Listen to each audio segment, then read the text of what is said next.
All right, ladies and gentlemen, I'd like to introduce Down. my dear friend, Mr. Gene Rowley. And Gene knew the Bridgemans before we were the Bridgemans. He and I first met in, I believe, October of 2001, shortly after 9/11, when we both re-enlisted and then deployed with the 20th Special Forces Group to serve in Afghanistan. Gene actually got his pilot's license and flew unmanned aerial vehicles for the military. They're not drones, they are UAVs, for a good long time as well. Currently, he owns a radio station in Alabaster, Alabama, just south of Birmingham, which he runs as a not-for-profit, and does audiobooks and runs a press and is a novelist, a three-time novelist and screenwriter. On a personal note, he doesn't make boys. He made three girls, and his oldest just True. accepted her commission in the United States Air Force, so carrying on that military tradition. But since that is the case, and I make boys, I named my youngest son after him. So he is Jonathan Eugene Bridgman. So we are dear friends, and we're very honored to have him here today. In addition to all that good personal yucky stuff, he is a nationally recognized voice actor. If you have ever taken the tour at the Alamo or played a video game or watched a movie or listened to a radio, you've probably heard his voice without realizing it. He's done a tremendous amount of voice work for all of his life, really, since high school. And he's pretty old these days. So that's a good long time of recording as a voice actor. Nominated for several books that he recorded, audiobooks of Hallie's that he recorded have been nationally nominated, and I think come in second place, or as we like to say, first loser every time. But right up there in the top two. Let's put it that way. So we tease each other a lot, but we're great friends, and I'm just thrilled to have him here to answer your questions today. So without further ado, Gene, I opened the last session in prayer. Would you like to pray for us? Yeah, absolutely. Okay. Yep. Thank you for that introduction. Yeah, if you want to join me in prayer. Father God, we thank you so much for this technology to reach across the miles, across the oceans, across the countries, and bring everyone together with the hearts to learn, the hearts to glorify your name. Father, we thank everyone for joining, and all the participants, all of the instructors. And we know, Father, that there are things that we bring into each other's lives. We bring our time, we bring our treasure, and most importantly, we bring our testimony. That's what we pray for all of the instructors and all of the participants today, to be blessed by the testimony of each other. And I pray, Father, that you reach out and you give the questions that need to be asked. And Father, I ask persons answer all of them to your satisfaction, Father. Thank you so much for all of the blessings in our lives. And it's in your name we pray. Amen. Amen. And I'm a weeper, so that means I cry when I pray. It's not a shine of weakness, it's a shine of emotion. You're like an onion. You make me cry too. I have to say that every time. I have to say that every time. When I pray in public, I start to weep. So people are like, "Are you crying?" I'm like, yeah, I am. So oh my goodness, things. Gene, Tony Shiloh is with us, and she is a former Air Force person. So she's giving the Air Force a big high five right now, saying Air Force is the best. So you guys were our ride, Tony. We're paratroopers. That's right. We landed in as few Air Force planes as possible. We prefer to jump out halfway where we're going. So landings are scary to us. But thank you for your service, Tony. Awesome. So everybody, feel free to please unmute, and not everybody talk at once, but please go ahead and ask the questions that you need to ask. This is a real opportunity, and Gene is extremely knowledgeable. Can go very deeply technical or high level, whichever you prefer. So please ask your questions. If you prefer to type them into the chat, that's okay. I'll read them out as well. All right, who's first? Airborne, Tony. Her dad was a paratrooper, apparently. Oh, nice. Airborne. Yeah, he was in the Army, so obviously I went in the Air Force. Well, not everybody can cut it in the military. Oh, only the smartest people go to the Air Force, just saying. How do we go about finding it? There's a question in chat, but Karen, did you have some question? Me, You're Karen? asking a question. Which Karen? I thought you were asking a question. I'm sorry. I thought you were asking that question. There are a couple in chat. Greg, if you want to start there. Sure. So Brenda asks, how do you go about finding a voice actor if you're not in ACX? Yeah. So there are lots of places you can find reputable voice actors. You have to take your time. Anybody with a voice and a microphone can be a voice actor. If you're financially able to hire a voice actor, and I my last class was kind of compressed a little bit. They are very, very expensive. Expensive is relative. Jeff Bezos is expensive and Gene Rowley is expensive are way different things. So some of the audiobooks can range up to $300 a finished hour. If you've got a 10-hour audiobook, you're looking at a $3,000 project out the door. One of the places that I personally have been burned, because I hire voice actors all the time, is Fiverr. It seems like a nice place to go, and you can listen to their audio samples, and you can, a couple $100. And what you're going to get is a couple $100 worth of product. And remember, the goal is that you have a product, an audio book that you're proud to hand the people paying you their money and investing in your product. And finding a voice actor is very, very important.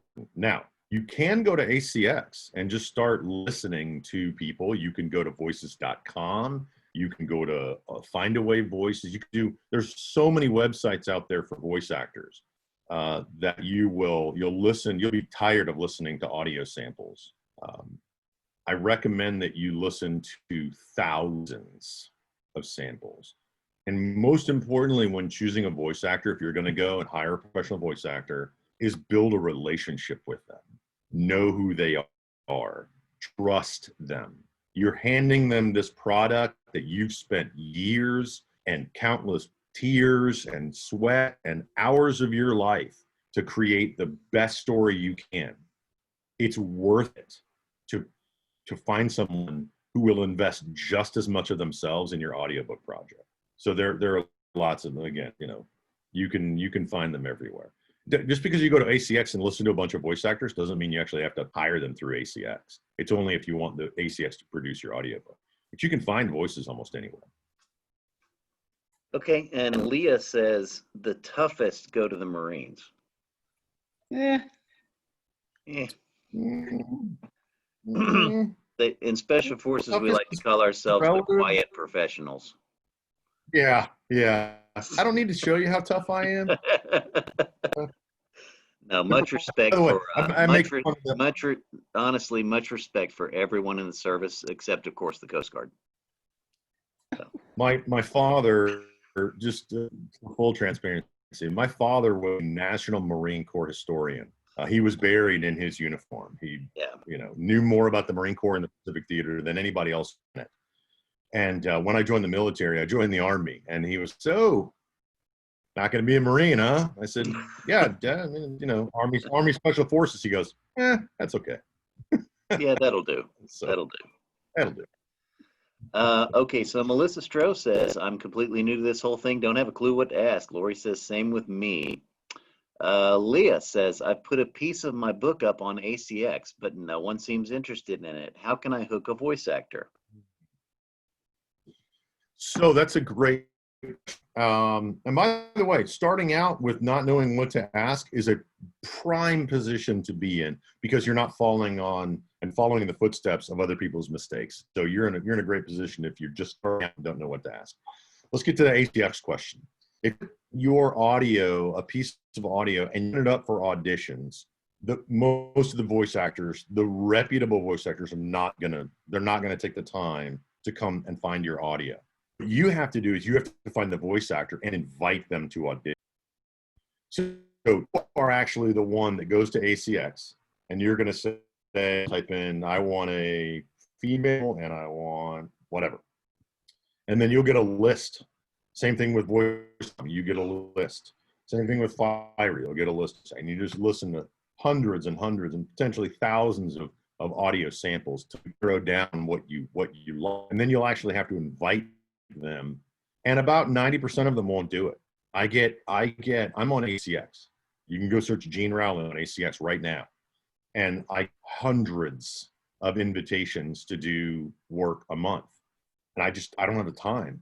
The other thing is ACX, and I'm not going to bash ACX. I'm not going to bash Amazon. I am going to tell the truth. ACX is not the end all be all for the professional voice actor. Right. That is the one place where they will make the minimum, the least amount of money. So you're actually saying, look, this voice actor is going to invest weeks and months of their lives into this project, and it may sell 50 copies. So it's not worth it. A lot of professional voice actors, and I won't do ACX work anymore because it takes me 4 or 5 months to record this 10-hour audiobook. I record it, I edit it, I master it, I put it out there. I've done thousands of dollars worth of work, and I make what, $2 when the book sells, and it sells 20 copies. So you'll find good voice actors on ACX. I'm not gonna say they're not good actors, but a lot of your higher echelon voice actors, ACX work, they just won't. You'll find good, but it's not going to be the Scott Bricks. If you don't know who Scott Brick is, he's like the #1 guy. So, Gene, I want to head off some of the Now, questions, I think. If you could Can talk. I just add to that? Yeah. Can I add to that? Mhm. Once your audiobook is produced, whether it's through ACX or not, absolutely put it on ACX to sell. Absolutely sell it on audible.com. Non-exclusive contract. Okay. I was going to try to head off some questions. Can you talk a little bit about the difference between an author-read book and a voice actor-read book first? And then secondly, there's going to be questions, there's a few of them are already coming up, of what's better, have a female voice actor read it or a male voice actor read it? Okay. This is Gene's opinion about author-read and professional voice actor. If you have some basic acting, if you are not afraid to stand in front of a crowd, if you're not afraid to learn new things like equipment and editing and things like that, I highly recommend you do it, bar none. That who reads the story is not as important as how the story is read. And you, as the author of your amazing book, know your characters, know your scenes, know your emotions, know everything that's going on in their heads. There's no way me, as a voice actor, will know what's going on like in the author. And I've got all her books. So I'm working with her. Tell me about this scene. Tell me about this person. Tell me about what's going on in their life. Tell me about their backstory. And that's what a voice actor does, is work with the author. As an author and actor, I'm kind of in a unique position because I do enjoy reading my own books. I'm probably like many of you, where you read back at your own book and you start laughing at your own jokes, or you're laughing at a scene, or a scene hits you emotionally and you wrote it. That cannot be conveyed through a professional voice actor. Only the author can convey that emotion at a level that the listener will key in on. So I recommend always that the author, if capable, and when I say capable, I mean able to put out a quality product, professional edited voice audiobook. I recommend the author do it every time. Now, you guys are all sitting there like, ugh, should I do my own? Should I not do my own? I don't know if I should do my own. And there's some qualifications. There's some questions that need to be asked. But if you love adventure, if you want to try something new, if you hit a roadblock and you don't stop and you're kind of a go-getter and self-starter, absolutely do it. Now let's go to the next question. Male versus female actors. If you're writing a deeply emotional story about a woman, I completely recommend that you get a female to read it. Remember that no matter who you hire, they need to work with you. They need to be, this is a give and take. This is not, here's a piece of clay, go make me a statue. This is, here's the first piece of clay. Okay, let's start with the base. Here's the next piece of clay. Let's build this part. And it's a give and take. You are a team because they don't know your story as well as you do. Trust them. If you feel like you don't trust your voice actor, you picked the wrong voice actor. And there are a lot of bad voice actors. They'll say they're a professional, they'll show you their pedigree, they'll show you all this other stuff, and they're bad. And you'll know they're bad when you hit play. So take your time, find the right one. Depending upon your genre, you may want a female, you may want a male, you may not want a deep voice like mine, you may want a higher pitched voice. Whatever it is, you've got to take the time and do the research. And really what's going to tell you whether you're on the right track is your own heart. When you're listening to those samples that that the voice actor's given you, or you're recording your own voice, and then you listen to it and you do the natural thing, like, I hate my voice. It's not that you have a bad voice, that you hate your voice. It's just you're not used to hearing yourself without it going through your cheek and your bone and your cartilage and your skin. What we hear comes through our heads, not what comes out of our voice, comes out of our mouth and goes in there. So when you put on those headphones or you listen to a recording, you're hearing what everybody else hears. We never hear our own voice. So that's why when you hear yourself on a recording, you're like, I really sound like that? Yes, you actually sound like that. You just have to get used to it. So I hope I answered the question. Number one, male, female, really depends on your genre. And number two is you got to find that voice actor that you trust. I have Get used to question. your voice too if you're going to. Please go ahead. Yeah. I have background in theater, so I'm not afraid to do it. But because I have a degree in theater, I'm concerned that maybe I will over dramatize as I read. Is there Yeah. something I need to be careful Great of? question. Great question. Great question. I know exactly what it is. So you have a degree in acting. Did they ever tell you in school when you were acting and you're up on stage, small movements can't be seen by the audience? Mhm. Right? They tell you when you're up on stage, you have to make big movements. You've got to show what's going on to the audience. Okay? Mhm. Normally we would say, wow, they're really overacting that. But in reality, you have to make these big movements. When you're recording, you can't overact the scene. There is no way you can overact the scene. And let me explain. The whole point of an audiobook is so that, and it's a tricky thing. The whole point is to make an emotional connection with the listener. Just like your words in your novel, in your stories, the goal is to make an emotional connection with the reader, okay? If I'm on camera, you're watching me right now, all of these movements are showing my emotion. All of my facial expressions are showing my emotion. We don't get to do that in voice acting. I have this.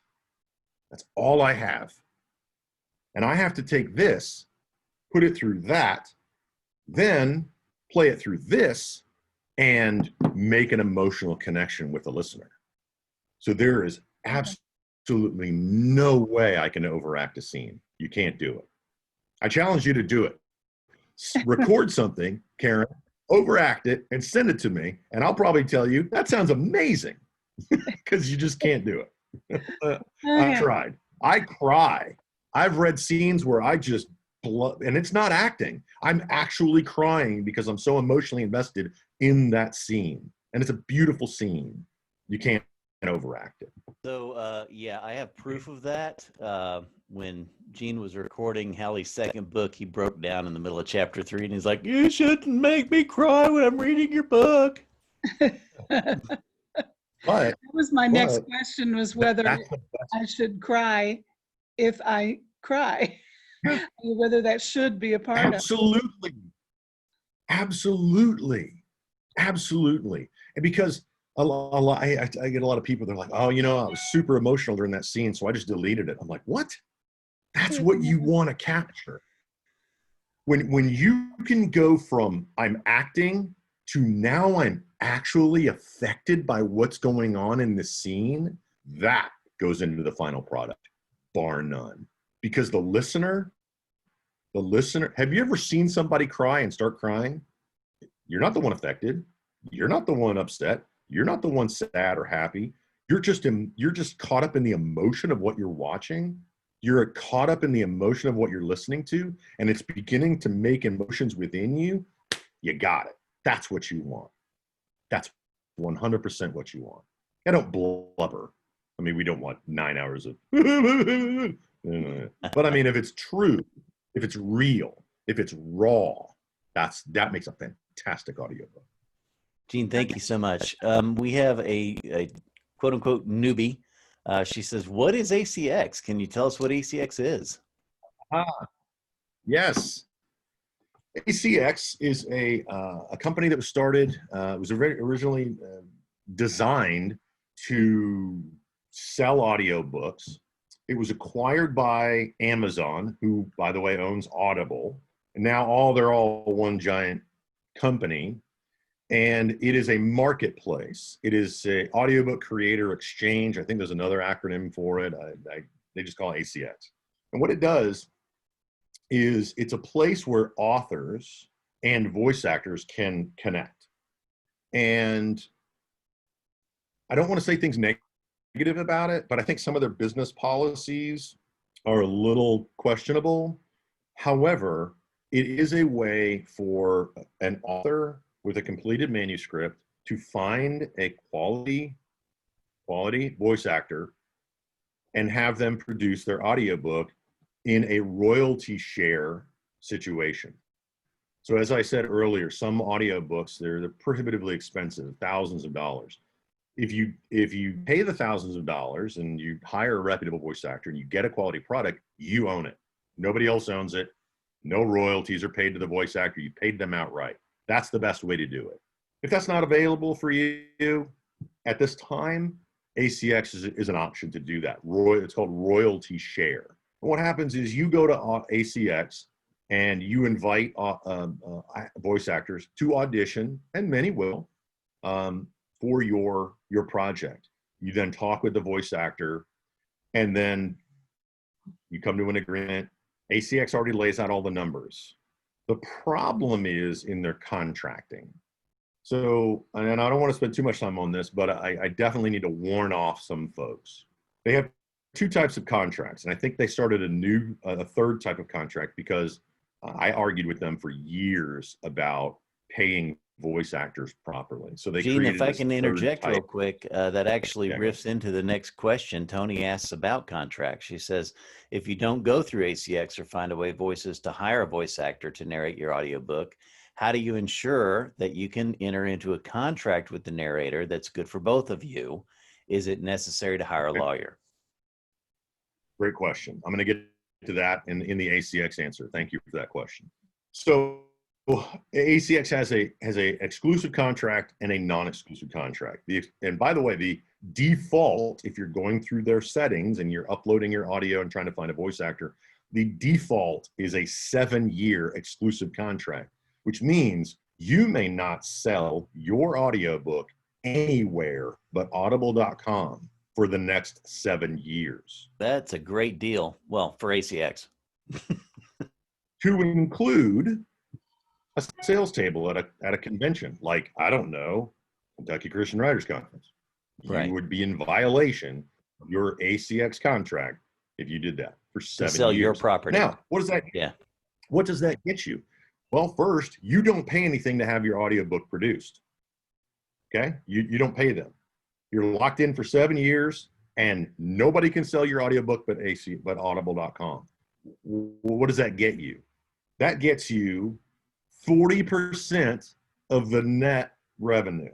So Audible takes 60%, you have 40% left.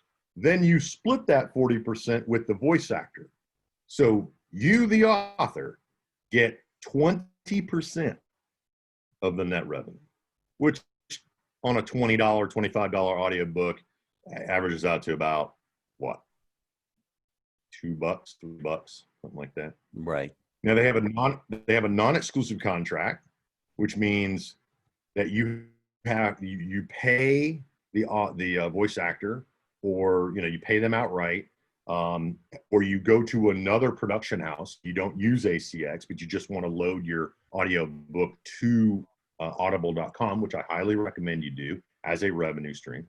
And they take 75%. So it's like, really? But you own all the rights, and you can sell your audiobook on Findaway Voices or the other 35 aggregate voice audiobook retail locations online, and you can sell them at the sales table, and you can put them on the jump card, and you can do whatever you want with it because it's yours. If you're financially able to do that, that's the way to do it. That's what I do my own, obviously, but once your audiobook is produced, you want to get it out there on Audible and Findaway Voices and all the other ones. Now, So to the second here's part a about really contract. good question, Gene, is if you don't listen to audiobooks, should you do your own audiobook? I think I kind of equate that to, if you don't read, should you write a novel? What do you think? It all comes down to the quality of the product that you're trying to put out. If you have a little bit of acting and you're not scared to try something new and buy some equipment and do it, and you have a half decent delivery and all of that, then yeah, go ahead and do it. If you don't have to listen to audiobooks to record an audiobook. Here's my take on that. Is if you read a lot, there's this old saw in writing. Oh, you have to read a lot to be a good writer. Well, if you read a lot, you become a really good reader. To become a good writer, you have to write a lot. And so I think to do audio, you'd have to do audio a lot to do it well. Am I wrong? No, you're exactly right. If you want to be a better swimmer, swim. If you want to be a better runner, run. I've never heard anybody say, if you want to be a better runner, swim. I can tell you that I have listened to audiobooks that were done by voice artists that were amazing and moved me. But I've also listened to audiobooks that were read by the author that were equally good, because the author is going to put that emotion into it that they intend to put into it. So you can give a lot of grace there in terms of the voice quality, because the sincerity kind of makes up for it. Do you agree, Gene? Yeah, absolutely. Yeah. Remember, the idea is to make an emotional connection with the listener, through this. You don't get any facial expressions. And that adds a degree of difficulty. But if you can do it, you've got a quality product. Good. To answer the contract, I say all the time, I will harp on this. If you find a voice actor and all you've heard is their voice, and you're like, wow, they have a really emotional read, and they nice, they sound exactly the way I hear my audiobook in my head, that's just the beginning. You need to build a relationship with them. You need to know who they are. You need to know where their heart is. You need to know what kind of human being they are, because you guys are going to be working very, very closely together. They have to be able to convey the emotion you wrote into your character. You have to trust them implicitly, because you're handing your baby. I was in the class the other day. You created this baby, and now you're handing this baby to someone else, and it takes a lot of trust. So don't just jump on the first person that sounds exactly the way you want. Get to know them. I do recommend that you have something in writing, especially if there's hey, we're trying to build a relationship and it doesn't really gel. I'd be very cautious of that. You're going to be working with them very closely. You're not just handing them a book and getting back an audiobook. That's not how this process works. No, it's not. So, Gene, I happen to have the benefit of hindsight. I know that you had a graphic with all the distribution channels for audiobooks. If you wanted to put that up, I think it would address this question. which is, other than ACX or Findaway Voices, where can you distribute your audiobook? Yep. Let me share my screen. I'm actually on that screen right now. Yep. There you go. These are called aggregators, and there are lots and lots of them. This was a very quick search. Right. Findaway Voices. Yeah, there's lots of them. It's worth noting, though, that if you have an exclusive contract with ACX, you are not allowed to use any of these other distributors. Nope. And also, libraries could only get your audiobook from ACX, and a lot of them don't.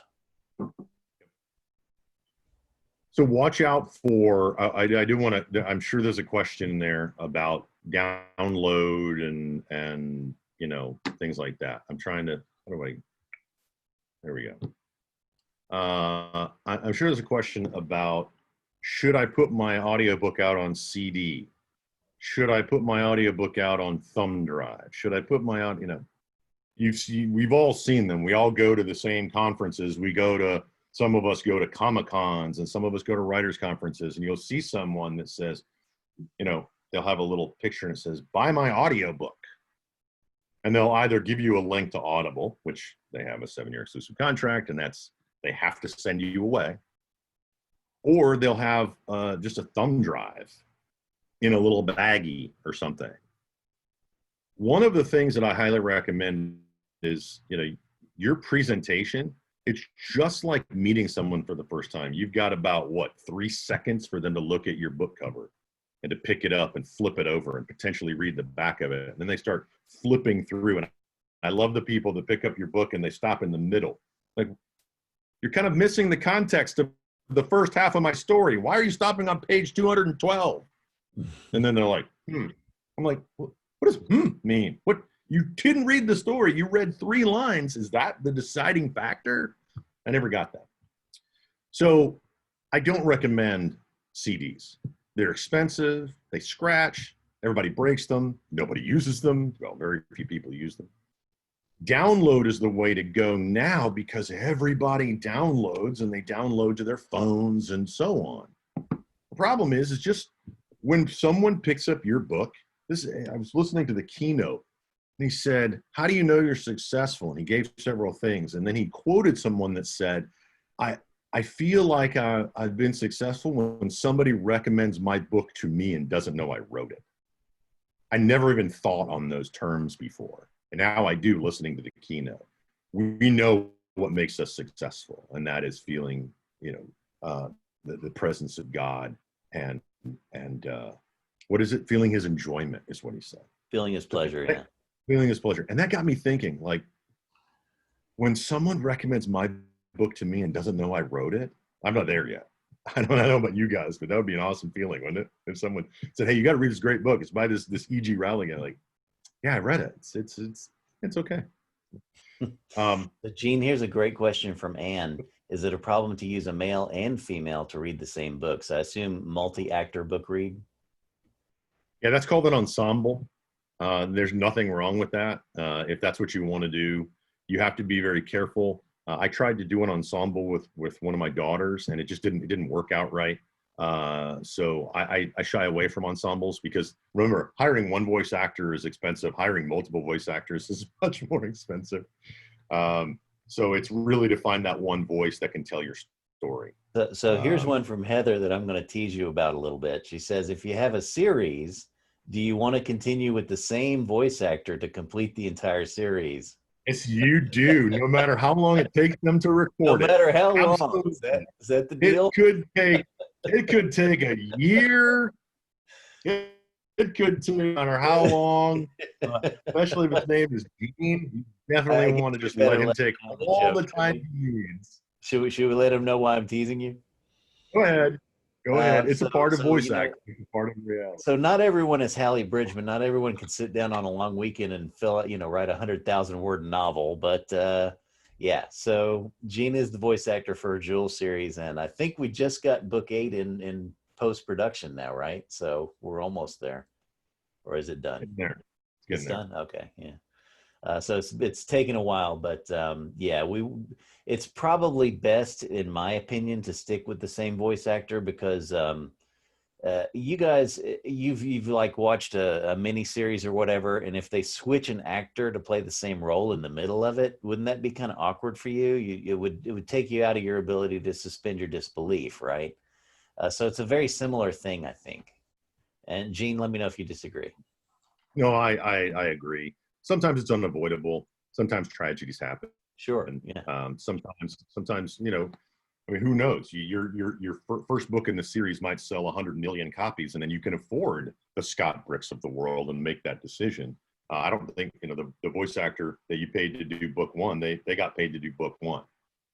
There are also instances where the voice actor will refuse to do book two. Unfortunately, I've been in a couple of those situations where I read book one and I just don't want to read book two and book three for whatever reason. No more dragon. Sometimes, if you make me roar, I might not read book two and book three.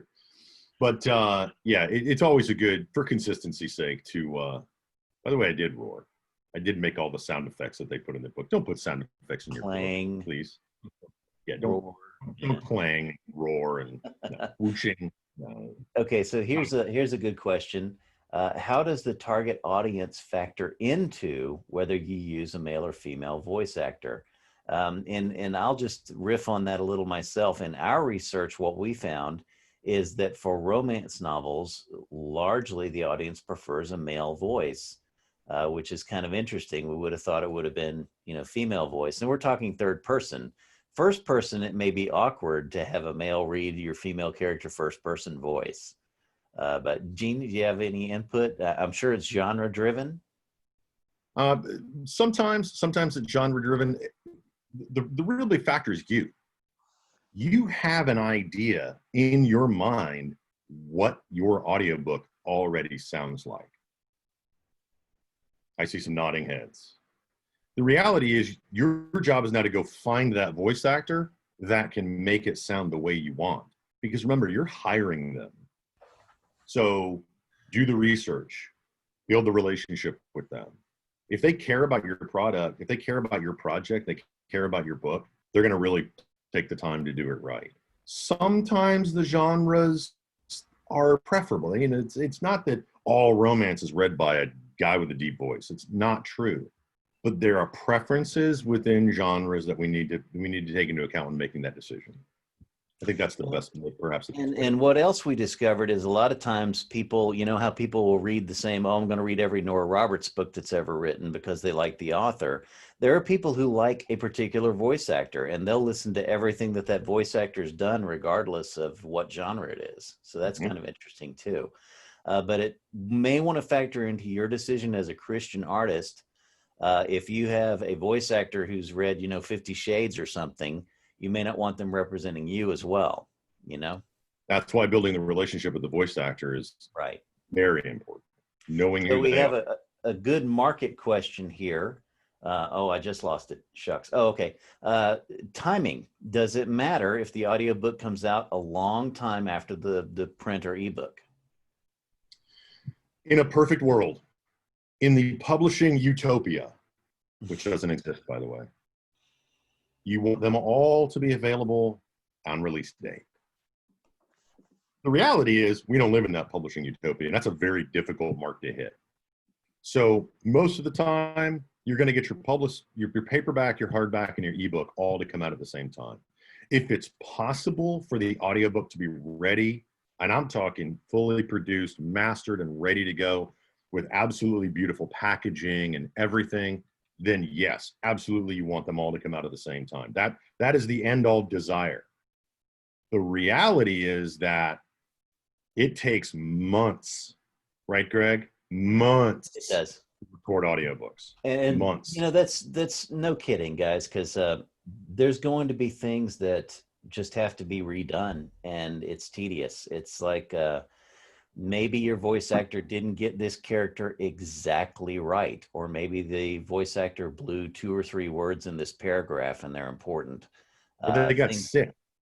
Maybe and lost his voice. And realistically, Gene, what is your good output for a day before your voice is just shot? Is it about 90 minutes?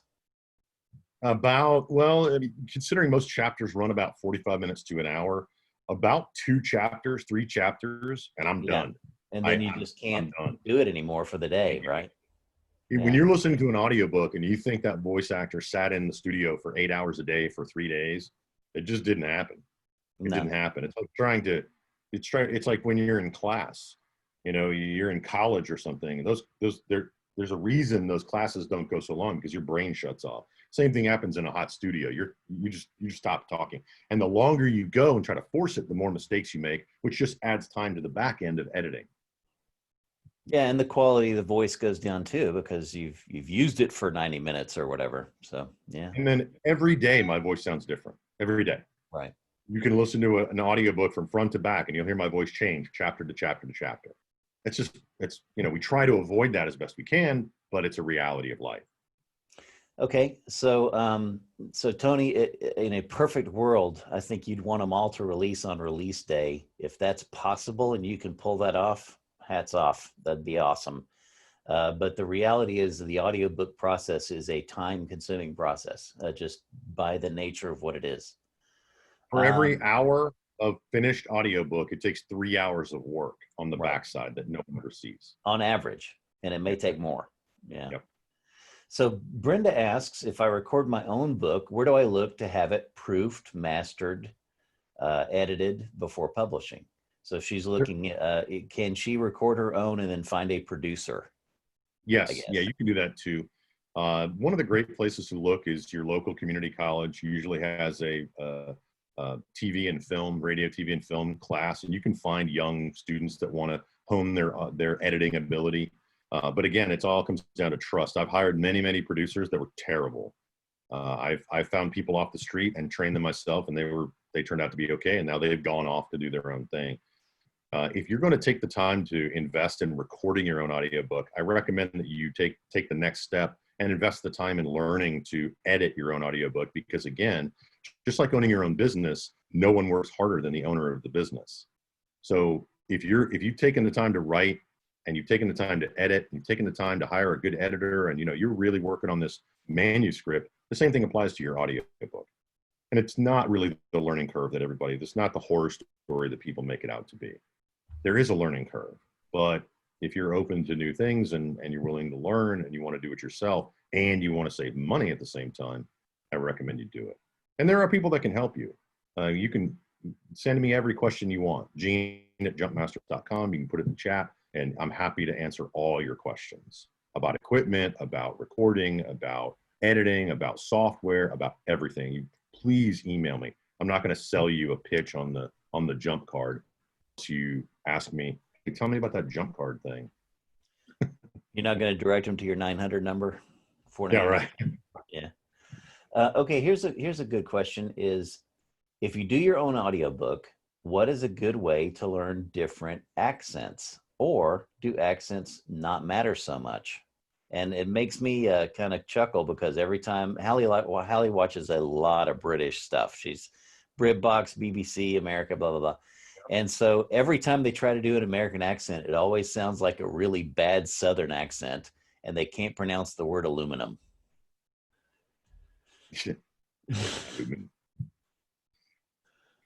So that's a question. And I do a lot of accents, some of them better than others. The go-to source for me is YouTube. There are classes you can take that will teach you how to move your tongue and all of this stuff, but actually just repetition. If you can listen to something and repeat it, just kind of rote response, is a great resource. And then I'm actually liking the YouTube channels that I find normally. But if I want to find someone with a Welsh accent, I'll research that on YouTube. And there are actually training videos on YouTube for free, and you can watch them over and over and over that will help you with accents. Here's about accents.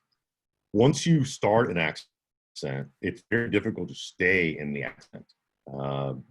In recording for Greg and Olivia Kimball Press, there's a running joke that as soon as I start one accent, I fall into another accent, and then I have to go back and re-record it multiple times to get it right.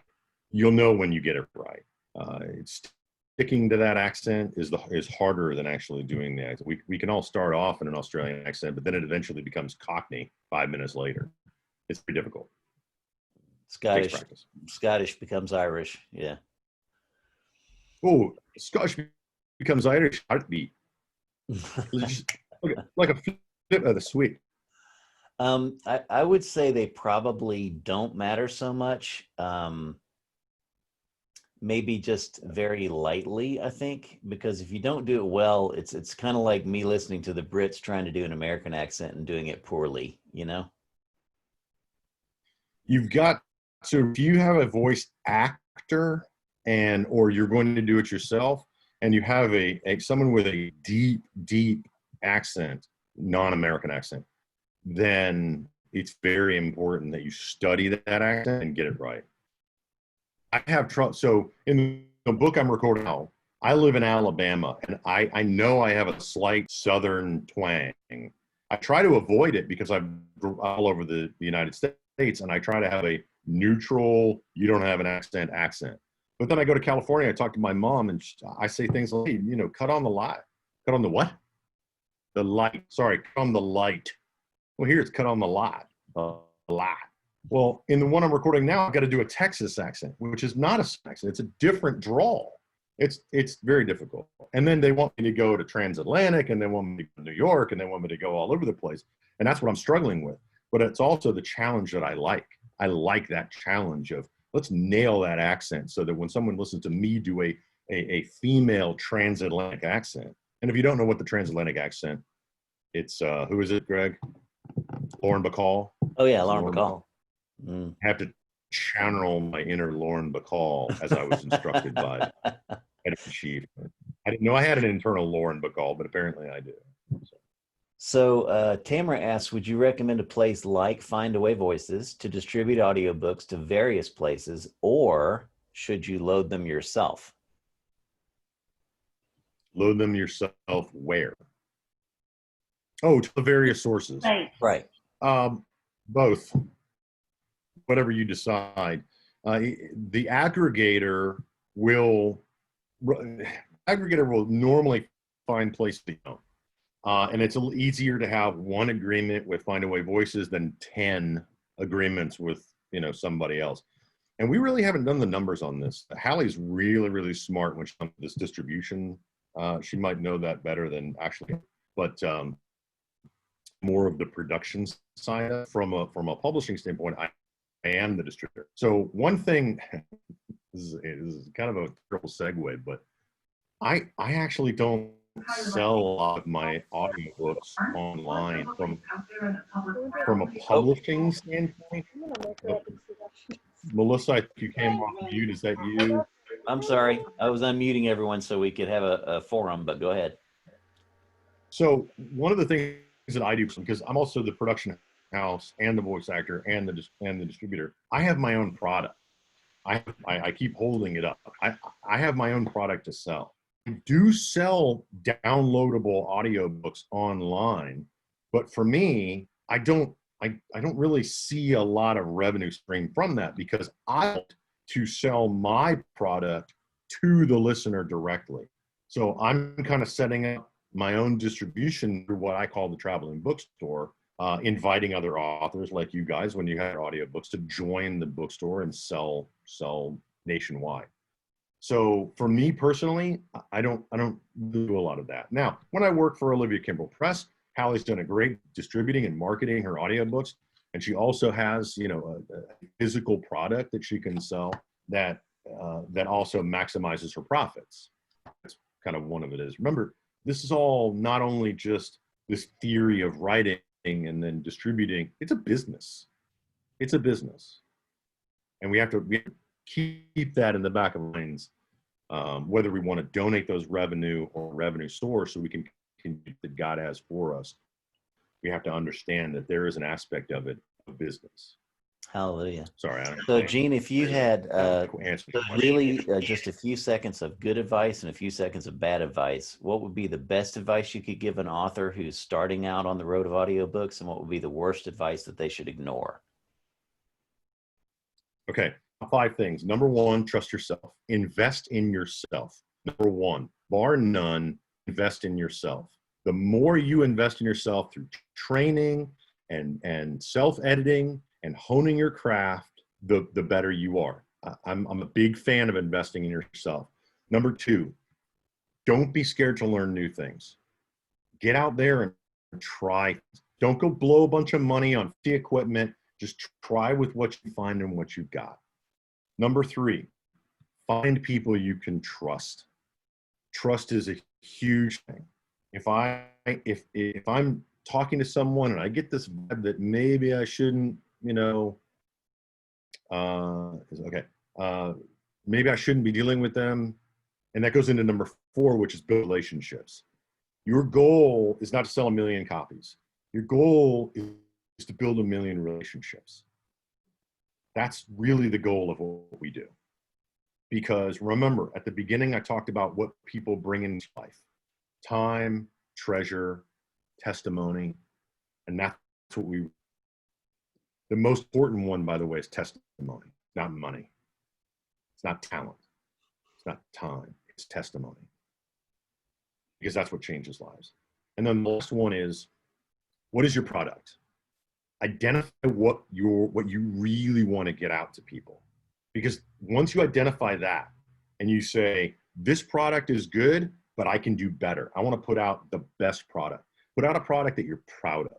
When you hand people your book, they hand you our bill. There's an exchange there. Because that $20 bill represents heartbeats. It represents it's part of their time in their life they're never going to get back. And they're giving that to you for your book, which also represents heartbeats and time they're never going to get back. So that's an exchange. That's a relationship that you started with that reader. Those to me, those are the biggest pieces of advice I can give you. Pitfalls. If it sounds too good to be true, it is. If someone says, yeah, come on in, I can teach you to be a voice actor, and it's only $300 an hour, but you're going to be the best voice actor in the world. No, you haven't built a trust, you haven't a relationship, you haven't done your research, you haven't taken your time. It sounds too good to be true. It is. Another pitfall. Don't go spend a bunch of money. Don't throw thousands of dollars. You think vanity presses take advantage of people? Welcome to the world of audiobook. There are very, very dangerous people that will feed on your desire to have an audiobook. And it will cost you thousands and thousands of dollars. Are you going to get an audiobook? Probably. Going to help you distribute it? Are they going to be a product you're proud of?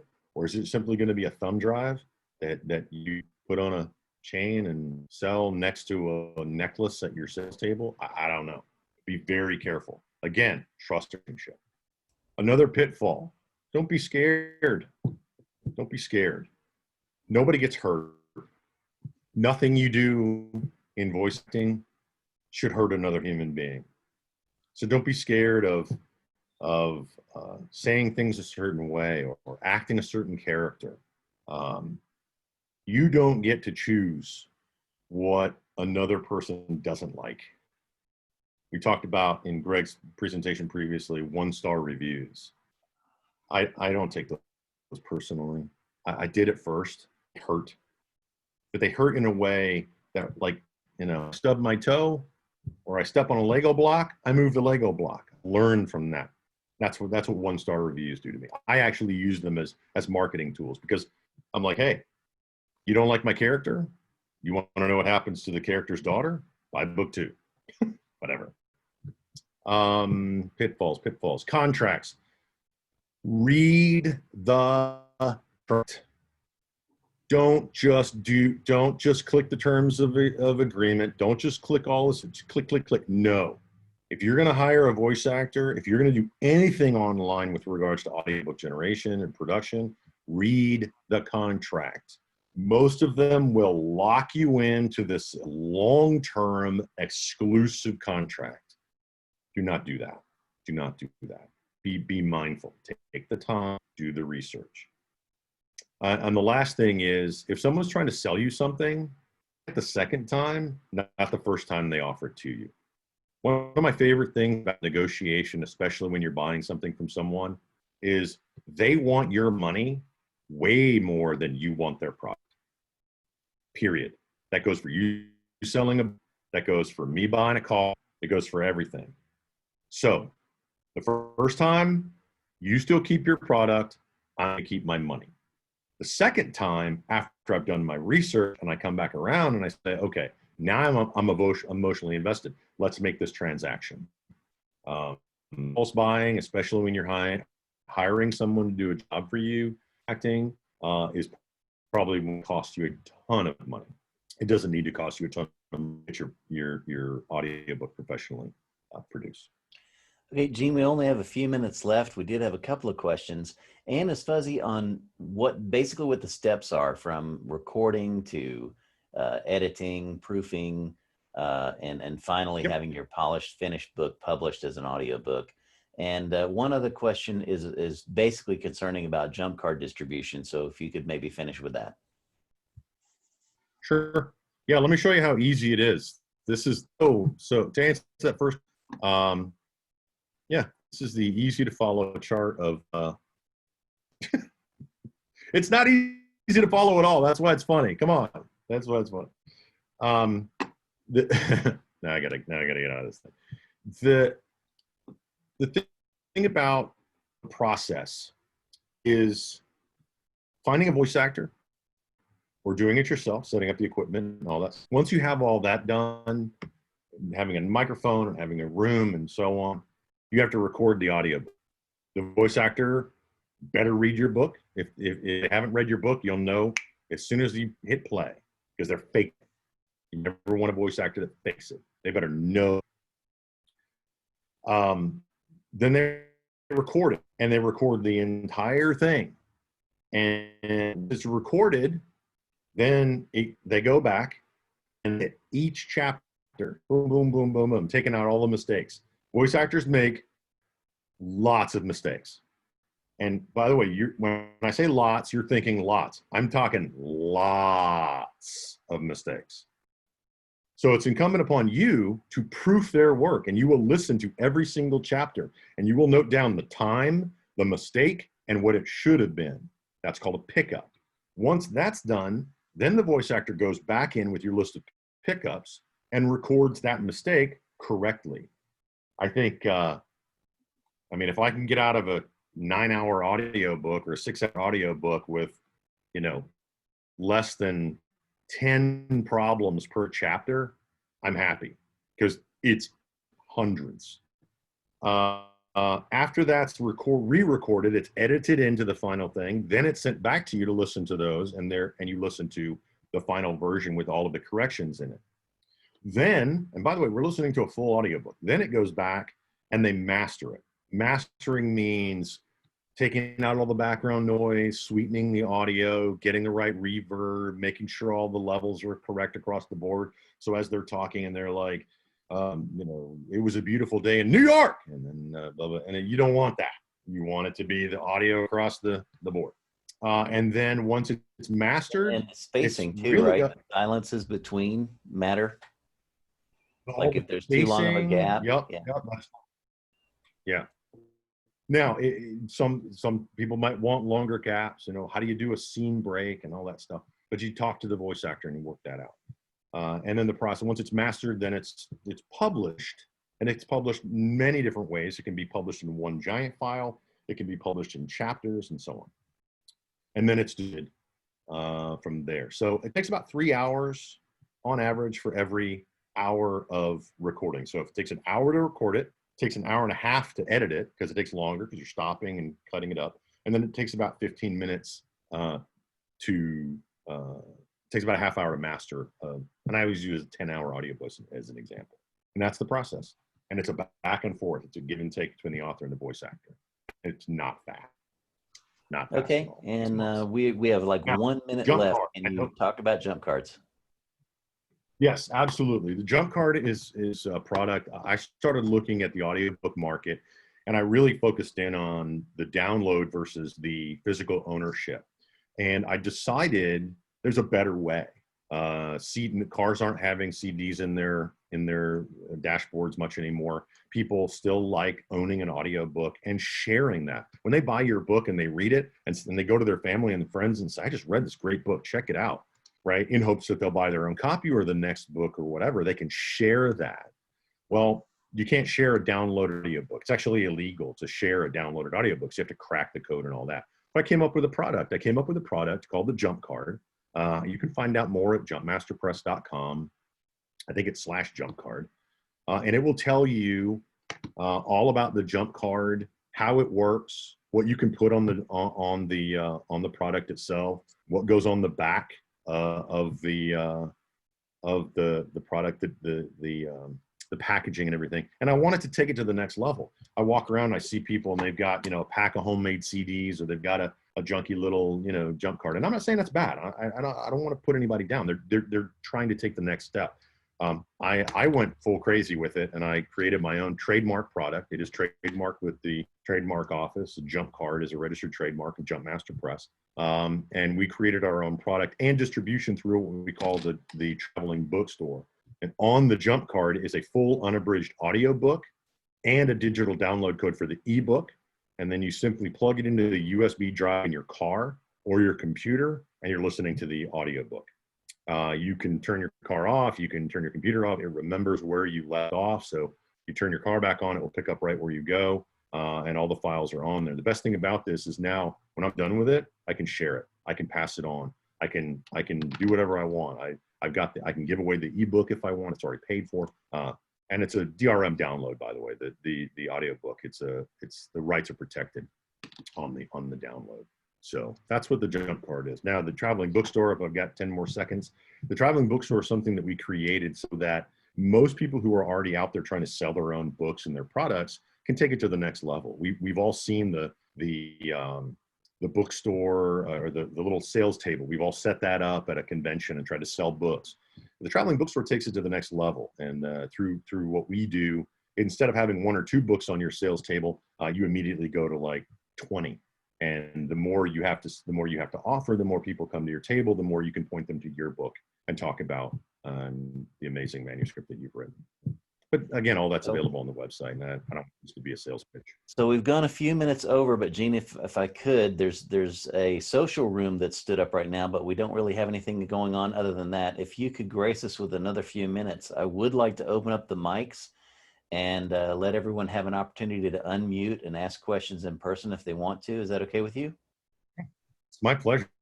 I've got plenty of time. And again, if your question isn't answered during this Q&A, please email me your question. The email's in the chat, gene@jumpmasterpress.com. I'm happy to help you.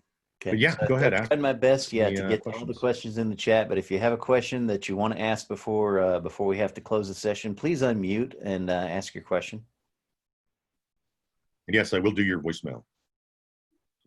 I'm happy to record your voicemail for you.